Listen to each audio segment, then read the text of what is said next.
ইফতারির আগে যে দোয়া ওইটা আল্লাহ ফিরায় না। ইফতারি করার আগ মুহূর্তে আমরা যে পেঁয়াজু, আলুর চপ, বেগুনি এই যে সাজায় রাখা হয় ডিজাইন করে, এইগুলো রেখে যখন দোয়া করেন এই দোয়াটা আল্লাহ শুনে খুব। আল্লাহ বলে, কিরে ফেরেশতারা, ঘটনা কি? এত খাবার কেন? আল্লাহ রোজা রাখছে। কি চায়? আল্লাহ ক্ষমা চায়। তো খায় না যে তৃষ্ণার, তো আল্লাহ আপনার ভয়।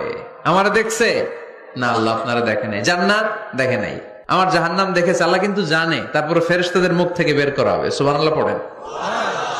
আমার জাহান্নাম দেখেছি কিনা বলো। ফেরেশতারা বলে, না জাহান্নাম দেখে নাই। আমার জান্নাত দেখেছে কিনা বলো। জান্নাতও দেখে নাই, আপনারেও দেখে নাই। আল্লাহ এবার খুশি হয়ে যাবে। আমার খুশির জন্য আমার ভয়ে তৃষ্ণার্ত ক্ষুধার্ত সামনে খাবার হাত বাড়ালেই খেতে পারে, আমার ভয়ে খায় না। আমার ক্ষমা চায়, আমার কাছে ক্ষমা প্রার্থনা করে।